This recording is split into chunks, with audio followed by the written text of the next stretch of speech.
सास बहू दोनों आ गई। बहन जी, आपका घर तो बड़ा सुंदर है, सच में। हाँ भाई साहब, ये सब वनराज की पसंद है। उसने अपनी निगरानी में रहकर सब कुछ बनवाया है। लेकिन आपका बेटा वनराज कहीं दिखाई नहीं दे रहा, काफी देर हो गई है। हाँ, बस आता ही होगा।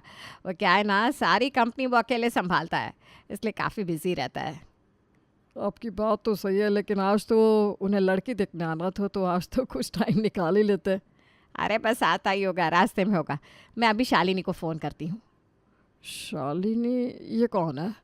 अरे शालिनी उसके सेक्रेटरी, उसके सारे काम और फ़ोन वही संभालती है। उसे ज़रूर पता होगा कि वो कहाँ है, या फिर यहाँ कितनी देर में पहुँचेगा वही बताएगी। हाँ, अब इतना बड़ा कारोबार संभालते हैं तो सेक्रेटरी तो होगी ही उनकी।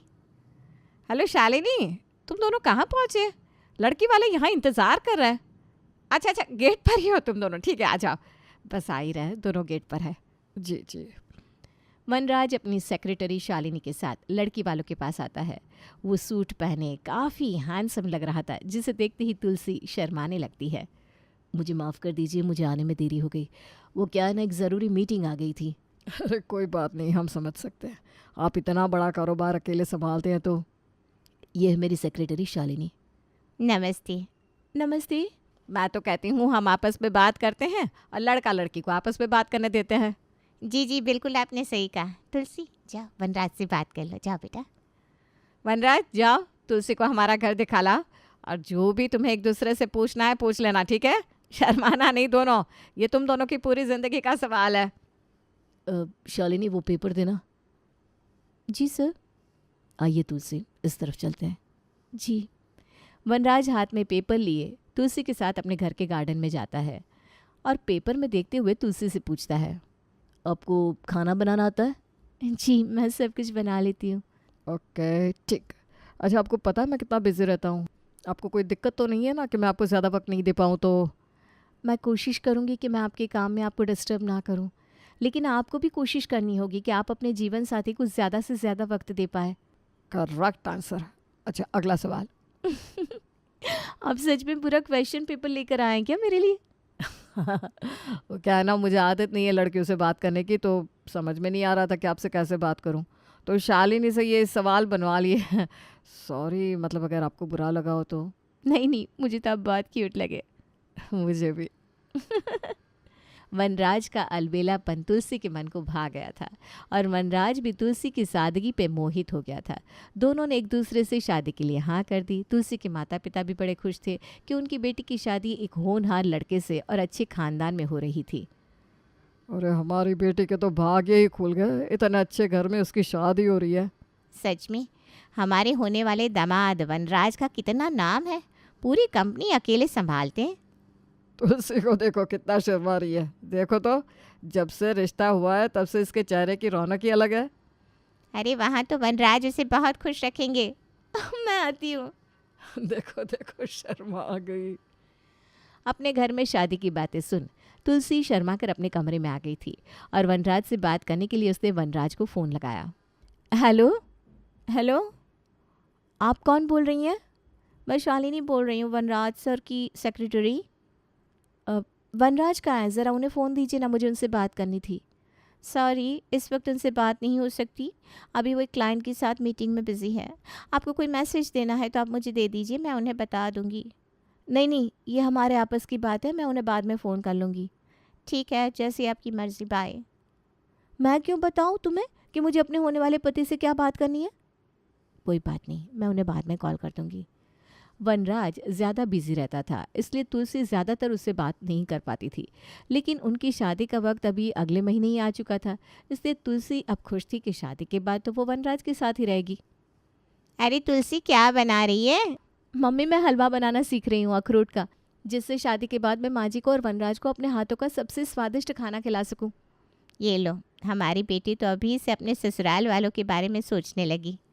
ऐसा नहीं है माँ, वनराज ना बहुत बिजी रहते हैं, इसलिए मैं चाहती हूँ कि शादी के बाद मैं उनका पूरा ख्याल रखूँ, जिससे उन्हें ज़्यादा स्ट्रेस ना हो।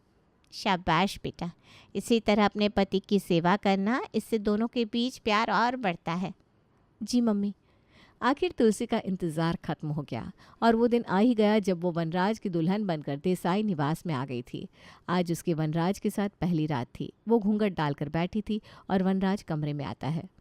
मैंने कभी सोचा भी नहीं था कि तुम दुल्हन के ड्रेस में इतनी सुंदर लगोगी। आप भी शेरवानी में बड़े हैंडसम लग रहे थे आज। मैंने तुम्हें बहुत कम वक्त दिया है ना, उसके लिए सॉरी। मैं समझ सकती हूँ, आपका काम भी ज़रूरी है, कोई बात नहीं। अभी तो हमारी शादी हो गई है, अब मैं आपका पूरा ध्यान। तभी फ़ोन बजने लगता है। हाँ शालिनी बोलो। आज के दिन भी शालिनी को फ़ोन करना ज़रूरी है क्या? हाँ हाँ, मैं ध्यान रखूँगा, तुम चिंता मत करो। सही बात है, इसे क्यों चिंता हो रही है मेरे पति की? अब उनकी पत्नी है उनका ख्याल रखने के लिए। तुम कुछ कह रही थी क्या? नहीं तो मैं तो यूं ही। तुलसी को शालिनी का वनराज के इतने करीब होना पहले से ही पसंद नहीं था, लेकिन अब कोशिश कर रही थी कि वो वनराज की परफेक्ट पत्नी बन सके। ये रहा इनका नाश्ता, इनकी कॉफ़ी और ड्राई फ्रूट्स। अरे वाह तुलसी बहू, तूने तो आज पहले दिन ही सब कुछ संभाल लिया। जी माँ जी, मैं आपको और वनराज जी को कोई भी शिकायत का मौका नहीं देना चाहती हूँ। अरे हमें तो वैसे भी तुमसे कोई शिकायत नहीं है बेटा। क्या बातें हो रही है सास बहू के बीच में? ये देख, तुलसी बहू ने तेरे लिए सब कुछ तैयार कर दिया है। अरे वाह, लाओ पहले कॉफ़ी दे दो। एक मिनट सर, ये सुबह सुबह यहाँ क्या कर रही है? सॉरी पर वनराज सर, ये शुगर वाली कॉफ़ी नहीं पीते, और ये आलू का पराठा बीच से हटा दो, मैं उनके लिए फ्रेंच सैलेड लाई हूँ। ओह, मैं तो भूल ही गया था। सॉरी तुलसी, मैं ये नहीं पी सकता हूँ, ना ही खा सकता हूँ। जी कोई बात नहीं, ये लीजिए sir, black coffee and French salad. Thank you. तुम ना होती तो पता नहीं मेरा क्या होता। और ये रहा सर हमारे आज के दिन का पूरा स्केड्यूल। आओ यहाँ बैठकर डिस्कस कर लेते हैं। जी सर। ये मुझे भी तो बता सकती थी, मैं बना देती इनके लिए ब्लैक कॉफ़ी। माँ जी, आपको नहीं लगता ये कुछ ज़्यादा ही चिपकती है वनराज के साथ? अरे बहू, सेक्रेटरी तो है, वो तुम्हारी जगह कभी नहीं ले सकती। तुम खाना खा इतना सोच रही हो। चलो मुझे भी कॉफ़ी और नाश्ता दे दो। जी। तुलसी जितना वनराज के पास जाने की कोशिश कर रही थी, लेकिन शालिनी की वजह से वो सब कर ही नहीं पा रही थी, क्योंकि शालिनी को वनराज की हर पसंद नापसंद का पहले से पता था। अरे तुलसी, सुबह से देख रही हूँ रसोई में लगी हुई हो, क्या बना रही हो भाई? माँ जी, आपने कहा था ना इनको इटालियन खाना बहुत पसंद है, तो आज मैंने उनके लिए इटालियन खाना बनाया है। ये देखिए, pizza, pasta, garlic bread, Italian salad. अरे वाह, ये तो देखने में बहुत ही सुंदर लग रहा है, तो खाने में कितना मज़ेदार होगा। वो बस अभी आते ही होंगे, मैं ये सब टेबल पर लगा देती हूँ। चल मैं तेरी मदद करती हूँ। जी माँ जी। ये सब फाइल्स मुझे ईमेल कर देना, मैं एक बार सब चेक कर लूँगा। Okay sir. ये क्यों आई इनके साथ? जब देखो इनके साथ चिपकी रहती है। अरे ये सब क्या हो रहा है भाई? आज तुलसी बहू ने तुम्हारे लिए इटालियन खाना बनाया है, कह रही थी तुम्हें बहुत पसंद है। अरे वाह, कितना सब बनाया है आज, पूरा टेबल ही भर गया है। ये सब कुछ मैंने आपके लिए बनाया है, आप आइए ना, खाकर बताइए कैसा बना है। ठीक है। नहीं सर, ये सब नहीं खा सकते, उन्होंने कल ही ब्रेड खाई थी, और आज अगर वो ये सब खाना खाएंगे तो उनका कोलेस्ट्रॉल बढ़ जाएगा, है ना सर?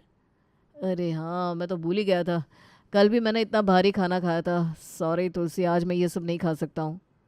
अरे थोड़ा सा खा लेते हैं, मैंने कितनी मेहनत से बनाया है। नहीं, वो नहीं खा सकते। मैं आपके लिए एप्पल का जूस बना देती हूँ सर, आपकी सेहत के लिए वो सही रहेगा। ठीक है, तुम जूस बना लो, तब तक मैं फ्रेश हो जाता हूँ। माँ, आप और नीलम तब तक खाना खा लो। चल तुलसी, मन दुखी नहीं करते बेटा। हर बात में शालिनी को बोलना ज़रूरी है क्या? अरे वो तो बस अपना काम कर रही है, सेक्रेटरी है, उसका धर्म है ये सब करना। उसका धर्म है, लेकिन मैं उनकी धर्म पत्नी हूँ, मुझे अच्छा नहीं लगता कि वो इनके हर काम में दखल अंदाजी करती है। अरे बेटा, तो कुछ ज़्यादा ही सोच रही है, जाने दे, क्या ही कर लेगी ये सेक्रेटरी। नीलम हर बार तुलसी को समझाती कि शालिनी उसकी जगह नहीं ले सकती, लेकिन नीलम को तुलसी की बात तब समझ में आने लगी जब शालिनी नीलम की जगह लेने की भी कोशिश करने लगी। वनराज, ये देख, बहुत दिनों बाद आज मैंने सर में लगाने वाला तेल बनाया है, आजा तेरे सर में लगा देती हूँ। नहीं माँ जी, बिल्कुल नहीं, आपकी ज़ोर से मालिश करने से सर के बाल झड़ सकते हैं, लाइए मैं इनकी मालिश कर देती हूँ। अरे बचपन से मैं उसकी मालिश करती आई हूँ, मुझे पता है किस तरह करना है। माँ जी, मैं प्रोफेशनल हूँ मालिश करने में। हाँ माँ, शालिनी सही कह रही है, इसे ट्रेनिंग ले रखी है इन सब की, सेक्रेटरी के कामों में ये सब भी शामिल होता है। दे दीजिए ना, इसे लगा देगी। अच्छा, ये ले। ये तो बड़ी चंट निकली, माँ की जगह लेना चाहती है। माँ जी सेक्रेटरी तो है, उसका काम है, ये धर्म है उसका, है ना। मुझे माफ़ कर दे बेटा, मैंने तेरी बात पहले सुनी नहीं, लेकिन अब तो पानी सर से ऊपर चला गया है। अब तो इसे इसकी जगह दिखानी ही होगी। आप सही कह रही हैं माँ जी, ये तो हम सास बहू दोनों को खा गई। मैं तो कहती हूँ एक काम करते हैं, इसकी शादी करवा देते हैं। इसकी शादी हो जाएगी तो ये वनराज के पास आएगी नहीं। वाह माँ जी, आप तो कमाल हो, क्या आइडिया दिया है आपने। तुलसी और नीलम अब मौके की तलाश में थी कि वो कैसे शालिनी को शादी के लिए तैयार करे। माँ जी, वनराज अभी बाथरूम गया है, यही मौका है, हम शालिनी से बात करते हैं। हाँ हाँ आजा। अरे शालिनी जी, आप क्या कर रही हैं। काम कर रही हूँ बस। क्या बेटा, जब देखो काम करती रहती है, कभी अपने लिए भी समय निकाल लिया कर बेटा। जी, मैं कुछ समझी नहीं। अरे मेरा मतलब है, इतनी सुंदर है तू, पढ़ी लिखी है और कितना कुछ जानती है तू। तुझसे अच्छी लड़की तो किसी लड़के को मिल ही नहीं सकती। माँ जी, आप बस ऐसी मेरी तारीफ कर रही हैं। नहीं नहीं माँ जी, सच्ची कह रही हैं, आप कितनी सुंदर है शालिनी जी, आपको तो कोई भी लड़का मिल सकता है। आप कहे तो मैं आपके लिए लड़का ढूंढ दूँ, मेरी नज़र में काफ़ी अच्छे अच्छे लड़के हैं। अरे शालिनी बेटा, अब ये काम वाम छोड़ दे और अपनी ज़िंदगी पर ध्यान दे, कहीं यह जवानी ढल ना जाए। मैं ना आपकी कल ही एक लड़के से मुलाकात करवाती हूँ, ठीक है। नहीं नहीं नहीं, इसकी कोई ज़रूरत नहीं है सच में। अरे ज़रूरत कैसे नहीं है, बहुत ज़रूरत है। आप नहीं जाएंगी तो मैं वनराज के करीब कैसे आऊँगी, कहीं इसे मेरे पति को छोड़ना नहीं, इसीलिए तो ऐसा नहीं कह रही। आप कुछ बोल रही हैं क्या। नहीं नहीं, मैं तो आपकी तारीफ कर रही थी, आपको तो किसी अच्छे लड़के से शादी करके सेटल होना चाहिए अब। हाँ बेटा, तुलसी बहू सही कह रही है। तुम कब तक वनराज के पीछे पड़ी रहोगी। जी, मेरा मतलब कब तक उसके पीछे पीछे काम के लिए भागोगी। तुम्हारी खुद की भी तो लाइफ है, तुम्हें भी ज़िंदगी में आगे बढ़ना है, बच्चे बच्चे पैदा करने हैं कि नहीं। हाँ माँ जी सही कह रही है शालिनी जी, मैं आपको कुछ लड़कों के फ़ोटोज़ भेज देती हूँ। नहीं नहीं नहीं, मुझे कोई और पसंद ही नहीं आ सकता। माँ जी ये देखो, ये क्या कह रही है, तुम्हें मेरे पति के अलावा और कोई पसंद नहीं आ सकता। अरे कब मेरे पति का पीछा छोड़ोगी। क्यों। शालिनी, तुम ऐसा नहीं कर सकती हो, तुम्हें अपने जीवन में आगे बढ़ना ही होगा।